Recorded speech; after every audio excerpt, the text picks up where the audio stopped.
नमस्कार दोस्तों, कैसे हैं आप सब। मुझे उम्मीद है कि आप लोग बढ़िया होंगे। आप लोगों को स्वागत है मेरे यूट्यूब चैनल WC ब्लॉग्स में। दोस्तों मैं बताता हूँ, आज मैं जा रहा हूँ प्रशांत किशोर का जो रैली है अभी सिवान में है। 150वीं दिन है। 150वीं दिन पर वो कुछ खास करके प्रोग्राम रखे हुए हैं, जिसमें मैं भी एक जनस्वराज का मैं भी एक हिस्सा हूँ। तो मेरे पास कॉल आया था जनस्वराज टीम की तरफ से। तो और प्रशांत किशोर ने खास करके एक खास मीटिंग रखे हुए हैं। तो उस मीटिंग में कुछ खास बातें भी बताने वाले हैं बिहार वालों को और बिहार के जनता को। तो अभी मैं जा रहा हूँ वहाँ पर और आप लोग ले चल के वहाँ पर दिखाता हूँ कि वहाँ पर क्या क्या हो रहा है और भाषण में क्या क्या वो बातें बोल रहे हैं और लोगों को क्या जानकारी देंगे। तो मैं अभी बेतिया के बस स्टैंड में बैठा हूँ और आप लोगों को दिखाई देता होगा मेरे पीछे में। और आइए मैं बैठ कैमरे से आप लोगों को दिखाता हूँ। अभी मैं बेतिया के बस स्टैंड में बैठा हूँ और बस का वेट कर रहा हूँ। बस जैसे कि मेरा 4 बजे करीब है। तो आप लोग मेरे वीडियो में बने रहिए और आइए मैं आप लोगों को लेके चलता हूँ, आप लोगों को दिखाता हूँ। ठीक है। तो यही है कि हम ही को सब घर जाना है। आप हमारे कैंप हमारे घर में आए हैं, इसके लिए आपका तहे दिल से शुक्रिया अदा करते हैं, आपका आभार व्यक्त करते हैं। ज्यादातर आदमी हमनी के इलाका के बाड़न तो भोजपुरी में बोलल गए, ठीक बनाओ। शाहबाद के बहुत आदमी हमें बाड़न, कुछ गया, अरवल, जहानाबाद, औरंगाबाद के भी आदमी लोग बा। देखिए, हम जब से पैदल चले शुरू कैले बानी 150 दिन के करीब करीब हो गए। सुबह से शाम तक हम पैदल चलते हैं, गाड़ी पर नहीं चढ़ते हैं।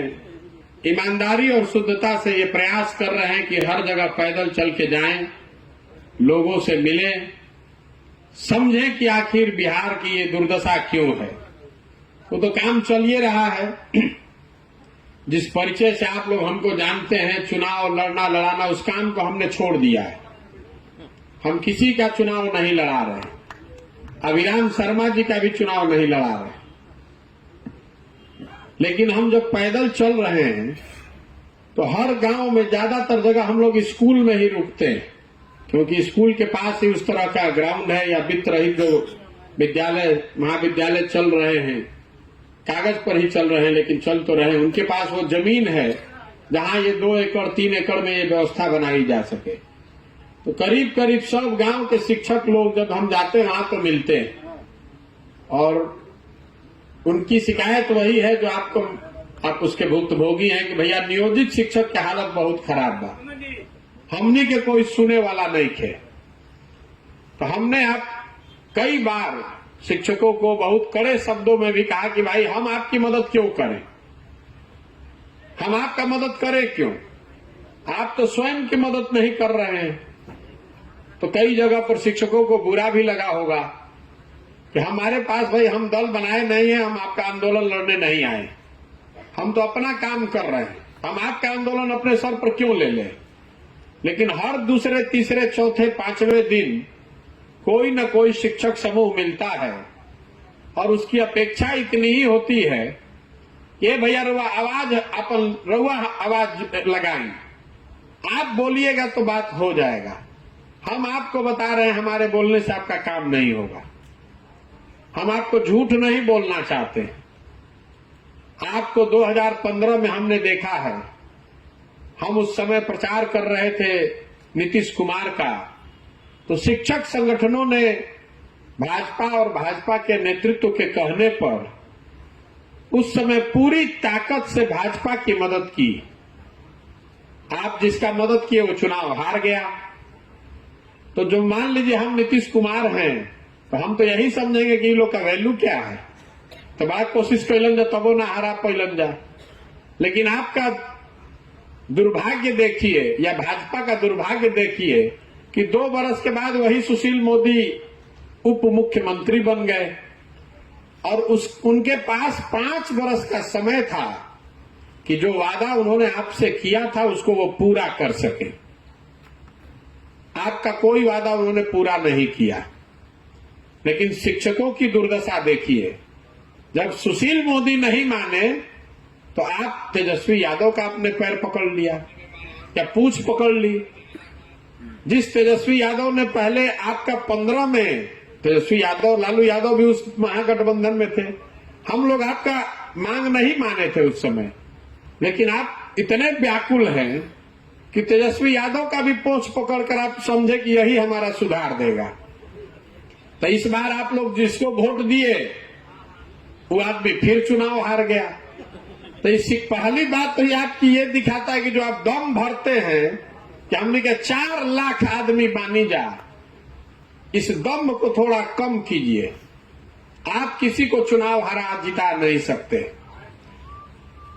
आपको हम डिमोरलाइज नहीं कर रहे हैं, हमारा अपना चुनाव लड़ने का तरीका है। हम जीतते इसलिए हैं कि हम अपने कमजोरियों का बहुत गहराई से अध्ययन करते हैं और जिससे हमको लड़ना है उसकी ताकत का पूरा गुणा गणित हिसाब पहले करते हैं, तभी ना उसको पटक पाएंगे। रवा सब में से कुछ आदमी बंगाल में हमारे को वक्तव्य सुनले हुई चुनाव से पहले खेला हो गए ना। हमने कहा चुनाव के 4 दिन पहले कि भाजपा यहां पर बहुत ताकत से लड़ रही है, मोदी जी बहुत लोकप्रिय हैं, सारा हिंदी भाषी लोग भाजपा को वोट दे रहा है, बहुत ज्यादा पोलराइजेशन भी है और दलित भी एक सिरे से वोट दे रहा है भाजपा को। लेकिन भाजपा को 38 से 40% वोट आएगा इस सब के बावजूद, और 100 का आंकड़ा पार नहीं होगा। तो भाजपा वाले लोग अपने चालाकी में समझता है कि बहुत होशियार हैं, हल्ला किया कि प्रशांत किशोर तो चुनाव लड़ने से पहले ही हार मान गए, उसको पता ही नहीं चला कि किस जाल में वो फंस रहा है। अरे चुनाव के पहले 4 दिन पहले हम अपने वर्करों को बता रहे हैं कि खड़े रहना, ढीला नहीं पड़ना, बहुत बड़ी लड़ाई है। तो कितना पर पटके? 77 पर। और जिस टीएमसी को आपने मान लिया था कि ये हार गई है, उसको 220 पर जाके उसका काटा रुका। ये इसलिए है कि हम भाजपा की जो ताकत है बंगाल में उसको हमने बहुत गहराई से देखा होगा, उसका अध्ययन किया होगा, ये गुणा गणित निकाला कि भाई इसको 40% वोट आएगा, तो अगर इसको हराना है तो हमको 45% से कम वोट नहीं आना चाहिए। हम लेकर आए 48% वोट, भाजपा को आया 38% वोट। तो हम आपको डिमोरलाइज नहीं कर रहे हैं, आपको ये बता रहे हैं कि अपनी क्षमता को आप बढ़ाकर आंकिए मत, क्योंकि 4 लाख आपकी संख्या है, आपके परिवार की संख्या जोड़ देंगे तो 20 लाख आपका वोट भी होगा, लेकिन वो 20 लाख 20 खंड में बटा हुआ है। आप आज शिक्षक हैं, लेकिन जहिया वोट हो वो दिन कुशवाहा बन जाइएगा, पंडित बन जाइएगा, राजपूत बन जाइएगा, राष्ट्रवादी बनकर वोट दीजिएगा, कोई हिंदू बन के वोट देगा। इसलिए आपकी ताकत 20 लाख की है ही नहीं। इसीलिए आप 2 बार ट्राई किए लेकिन हरा नहीं पाए। तो दल वाला जान ही रहा है कि शिक्षा वाले कतनो हल्ला करस जाए। अगर हम आज उनको ये सुझाव दे रहे हैं, उनको सलाह दे रहे हैं, तो यही कहेंगे कि शिक्षकों के आंदोलन से घबराने की जरूरत नहीं है, ये लोग चुनाव नहीं हरा सकता है। और नेता एक के बात से डरता है, वोट से। आप कितनों वार्ता कर लीजिए, कमरे के अंदर बैठा के जूता भी मार दीजिए, वो सब सह लेगा, वोटवा मिलना चाहिए। इन 2 बात को समझ लीजिए कि आपकी जो ताकत है वो ताकत इतनी नहीं है कि आप सरकार को हरा दीजिए। तो शिक्षक नेता हमारे पास आते हैं और वो कहते हैं कि भैया हम लोग आपकी मदद करेंगे, आप हमारी मदद कीजिए। तो मैं आपको सिरे से कह रहा हूं कि हमको आपकी मदद नहीं चाहिए। आपकी मदद से हम चुनाव नहीं जीत सकते हैं। बिहार में क्या लोग हम दल बनाइयो ले, तो हमको शिक्षकों की मदद से हम बिहार नहीं जीत सकते। हम बिहार तब जीत सकते हैं जब बिहार में शिक्षा की व्यवस्था बेहतर हो जाए और आप पूरी ताकत से उसके पीछे खड़े हो जाइए, तब वो 20 लाख की ताकत हमारी बन सकती है। तो हमने शिक्षकों की मदद करने के लिए 2 ही शर्त रखी है। चुनाव के बाद आप हमारी अभी मदद कर दीजिए, हम चुनाव के बाद आपका चिंता करेंगे। ये सिरे से आपको बेवकूफ बनाने वाली बात है। आप यही ना कहने आते हैं कि भैया आप हमारी मदद कीजिए, चुनाव में आपका मदद हम लोग करेंगे। तो हम तो यही कह दें कि हम तो सरकार में बानी ना, दूगो प्रेस कॉन्फ्रेंस कह दे, दूगो बात हल्ला कह दे कि भाई शिक्षकों के साथ अन्याय हो रहा, अपना घोषणा पत्र में लिख दे। जब जीत के चल आई तरुआ के भेंट होके चाइना रुआ का कर ले, हमार कुछ नहीं कर सकते। तो इसलिए फिर से ठगे जाने वाले रास्ते पर मत जाइए, ये मेरा पहला सुझाव है कि हाँ, आप हमारी मदद पहले कर दीजिए, उसके बाद हम आपका चिंता करेंगे। घोषणा पत्र में लिख देने से तो आपकी दशा वही होगी जो सुशील मोदी के साथ हुई, जो तेजस्वी यादव के साथ हुई, वही दशा आपकी प्रशांत किशोर के साथ, जनसुराज के साथ भी होगी। तब एक रास्ता का बा, हम ये कह रहे हैं कि हम आपकी मदद पहले कर देते हैं। आपकी जो चिंता है, हम 24 के चुनाव से पहले आपका उपाय निकलवा देते हैं। उसके बाद आपके विवेक, आपके अंतरात्मा पर छोड़ेंगे कि हमने आपकी मदद की है। आपको अच्छा लगेगा तो हमारे साथ खड़ा होइएगा, नहीं अच्छा लगेगा तो जहां रहना है रहिए। और उसके लिए हमने शर्त 2 ही रखी है। हमने शर्त 2 रखी है। एक तो आप शिक्षक समुदाय के तौर पर एक होइए। अभी आपका 19 गो संगठन है अलग अलग। ऐसा नहीं है कि सब शिक्षक 19 अपने दम पर है। हम इतना दिन से राजनीति देखे हैं बहुत नजदीक से। 19 में ज्यादातर संगठन ऐसे होंगे जो किसी न किसी दल के, किसी नेता के सहयोग से, पीछे से चढ़ाए जाने पर बनाए गए। तो हम क्यों कह रहे हैं एक होने के लिए? क्योंकि कोई आंदोलन अगर आप करेंगे तो जैसे ही आप खड़ा होइएगा तो 4 गो खड़क के भाग जाएगा। दिल्ली में जो आंदोलन हुआ, जिसमें लोगों ने, हम लोग जैसे लोगों से सुझाव लिया, उसमें भी 18 किसान के संगठन थे।